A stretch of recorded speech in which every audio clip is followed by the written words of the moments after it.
Alors, avec cette figure, nous allons voir le mode de clivage ou de segmentation particulier de la drosophile au tout début de son développement embryonnaire. Donc vous avez la fécondation, vous obtenez un zygote, et à partir de là, normalement, il y a prolifération cellulaire, c'est-à-dire que vous avez de plus en plus de cellules. Mais dans le cas de la drosophile, vous avez un développement qui est assez particulier, vu qu'il va y avoir une succession de réplication et ensuite de mitose, mais des mitoses particulières où il n'y a pas de cytodiérèse, c'est-à-dire où il n'y a pas de séparation des deux cellules filles. Donc les noyaux vont se reconstituer après la mitose, mais ne vont pas se trouver dans des cellules différentes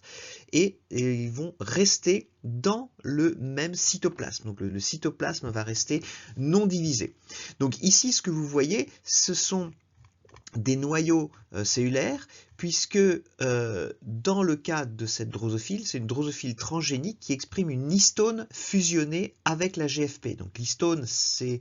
une histone, alors on ne sait pas laquelle c'est, mais c'est une des histones qui participe à la chromatine. Et donc vous voyez donc ici la chromatine par fluorescence, vu que cette histone est fusionnée avec la GFP qui émet une fluorescence verte lorsqu'elle est éclairée en bleu. Et donc vous voyez donc ici les noyaux, hein, donc la chromatine est en fait indirectement les noyaux, et vous voyez qu'il n'y a pas de cellularisation dans cet embryon de drosophile, en tout cas pas avant un certain stade. Donc ça va avoir des conséquences importantes parce que vous allez avoir dans ce territoire cytoplasmique commun des facteurs de transcription qui vont pouvoir se déplacer et diffuser d'un noyau à l'autre, hein, ce qui normalement dans un embryon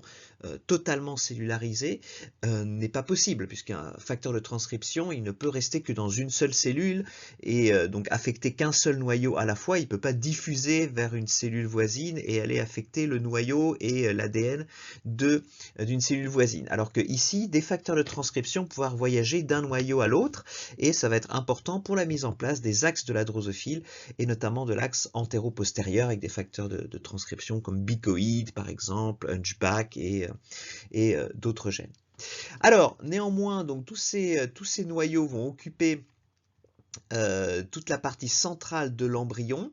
mais il va y avoir une migration des noyaux vers la périphérie, vous voyez, à partir du 10e cycle cellulaire, et